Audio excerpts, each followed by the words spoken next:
Halo, Kak Calvin. Apa Oh, kabar? Baik? baik, Pak. Ya, di sini dalam kesempatan kali ini kami ingin minta Kakak untuk bercerita tentang seputar pengalaman yang pernah Kakak alami, baik itu di KSN, Pelatnas, bahkan mungkin ONIPA ya mungkin ya. Boleh? Ya, silakan, Pak. Oke. Bisa cerita Kak awal-awal gimana tuh cara masuk KSN Biologi, kemudian awal-awal Kakak tertarik di KSN Biologi bagaimana? Iya, jadi dulu waktu pertama kali masuk kan saya SMA kelas 10 ya. Itu Hmm. dari pihak sekolah itu ada seleksi biasanya. Ada seleksi untuk masuk ke tim gitu anggapannya ya, tim Olimpiade. Nah, habis masuk Hmm. waktu itu ya saya milih biologi ya. Milih biologi, saya ikut kayak tesnya gitu. Ya, saya berhasil lolos untuk masuk mengikuti masuk ke timnya itu maksudnya. Nah, nanti dari tim biologi itu kita diberikan pelatihan dan pelatihan secara rutin ya itu ya. Terus kemudian kami juga habis pelatihan rutin nanti beberapa waktu sekali itu dites di untuk mengecek itu ya progresnya kami belajar sampai sejauh mana gitu. Nah nanti dekat-dekat sama periode OSK uh, yaitu nanti dilihat hasil tesnya gitu. Nanti baru dipilih untuk apa masuk ya sebagai tim perwakilan sekolah gitu, perwakilan sekolah ya untuk mengikuti Olimpiade tingkat kota itu. Kalau dulu namanya OSN ya, sekarang kita berubah jadi KSNK ya. Oke, kenapa Kak pilih biologi, Kak? Kenapa bukan bidang yang lain? Ada bidang banyak kan? Ada matematika, fisika, kebumian, astronomi. Kenapa Nah, milihnya biologi? uh, biologi ya, kalau sebenarnya saya dulu sudah waktu SMP juga sudah ikuti kayak pelatihan gitu untuk yang biologi. Cuma ya waktu SMP saya masih belum lolos gitu ya. Nah sekarang SMA saya waktu itu mikirnya ya mau nyoba lagi gitu. Ternyata biologinya lebih seru ya, lebih seru daripada waktu SMP gitu. Kalau SMP kan masih banyak lainnya, tapi kalau SMA benar-benar kita diuji untuk berpikir juga gitu. Bisa ya yang dieksplorasi sangat banyak lah sekarang. Oke, saya dengar dari tentor-tentor yang lain juga kalau biologi itu wajib rajin membaca ya, terutama buku Campbell. Ya, Nah, itu Kakak bagaimana cara membagi konsentrasi antara sekolah dengan baca buku Campbell? Karena kan buku Campbell kan juga sangat banyak dan sangat tebal.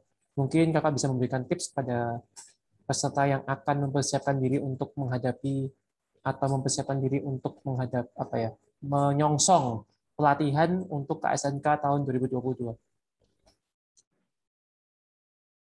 ya untuk tipsnya ya kalau waktu itu saya belajar Campbell ya itu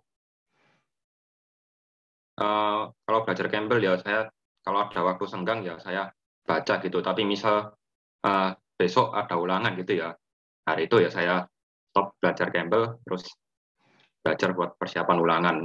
Kalau misalnya ulangannya saya anggap cukup sulit ya, beberapa hari sebelumnya saya juga berhenti belajar dari buku Campbell, ya anggapannya mulai mempersiapkan ulangan lah. Kalau ulangannya saya rasa sulit, tapi kalau ulangannya masih ya bisa, bisa 1 hari belajar gitu ya, saya sempetin belajar Campbell, baca buku Campbell gitu. Itu banyak ya yang kalau kita lihat dari bukan dari saya saja ya, tapi dari peserta-peserta lainnya gitu.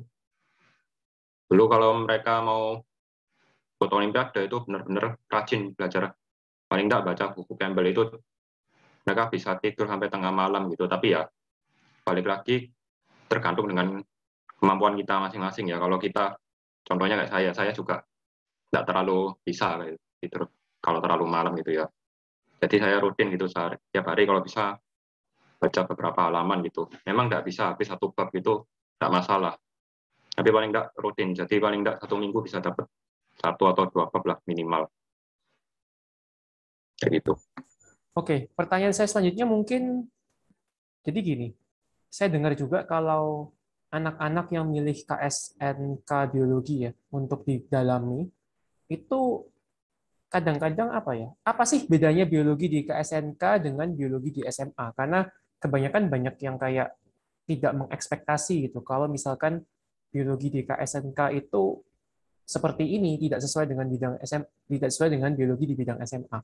Mungkin kakak bisa menjelaskan sedikit supaya nanti anak-anak itu tidak salah pilih gitu. Nanti takutnya ekspektasi biologinya seperti SMA, tapi kok ternyata tidak. Gitu. Ya, kalau menurut saya sih biologinya KSNK jelas lebih seru ya daripada biologinya SMA. Terutama kan kalau di KSNK juga lebih banyak melatih pola pikir kalian, menguji pola pikir ya. Jadi tidak melulu hanya yang dihafalkan gitu. Sebenarnya ya memang kalau saya bilang ya cukup jauh ya dibandingkan pelajaran SMA ya. Tapi ya itu zaman dulu. Kalau sekarang saya lihat pelajaran SMA juga arahnya sudah mulai berkembang gitu ya.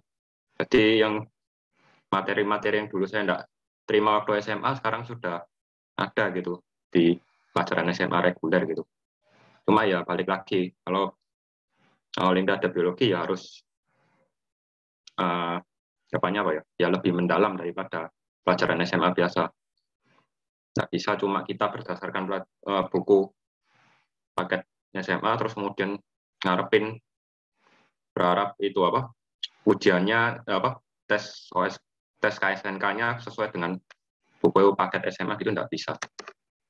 Namanya nanti jadi ulangan bukan olimpiade atau kompetisi. Oke, terus singkat cerita kakak lolos ke nasional dan dapat medali perunggu ya. Ya. Saya juga baca CV-nya kakak, kakak juga menang medali ONMIPA. Nah, itu bisa dijelasin dikit apa itu ONMIPA dan bedanya apa dengan KSN Biologi? Ya, ONMIPA itu sebetulnya itu olimpiade tingkat universitas yaitu yang ngadain Kemenristek Dikti. Bedanya sama kalau KSN Biologi ya, kalau KSN Biologi itu terutama ya dari sistem cara jawab pertanyaannya ya. Kalau biasanya kita KSNK sekarang kan sistemnya multiple true false, benar salah ya. Satu nomor ada 4 pernyataan benar salah. Nah kalau waktu ONMIPA, nah dulu sebelum pandemi itu ONMIPA-nya sifatnya itu ya kayak isian singkat dan uraian. Jadi kalau di SMA itu kalian diuji kemampuan berpikir kalian. Tapi kalau di tingkat universitas itu kalian diuji argumennya kalian. Jadi cara pola pikirnya seperti apa, kemudian cara penyampaiannya juga. Jadi ya nggak melulu hanya pola pikir kalian saja, tapi apa cara mikirnya, tapi juga itu nanti kalian berargumen bagaimana hal ini bisa terjadi seperti itu. Oke, mungkin ada pesan nggak bagi siswa-siswa yang akan menghadapi KSN tahun 2021 minggu depan? Nah, 2021. Ya. Kalau yang buat ngadapin KSN ya lakukan yang terbaik ya. Yang pertama lakukan yang terbaik. Terus juga selalu tenang saat kerjain soal. Soal itu memang kelihatannya susah, tapi ya cuma kelihatannya saja sebenarnya itu kayak tipuan lah. Itu mungkin kalau pokoknya kalau kalian tenang itu kalian bisa mikirnya lebih jernih. Jadi soal yang sebenarnya susah itu nanti kalian bisa lebih mudah ngerjainnya. Pokoknya jangan panik, kemudian selalu atur waktunya ya. Jangan sampai kalian telat ngumpulin atau apa gitu. Mungkin itu aja sih. Oke, baik. Terima kasih atas sharing-sharingnya Kak Calvin. Ya. Semoga dapat memberikan inspirasi bagi seluruh peserta yang akan menghadapi KSN dan juga mempersiapkan diri untuk menghadapi KSNK 2022. Seperti itu.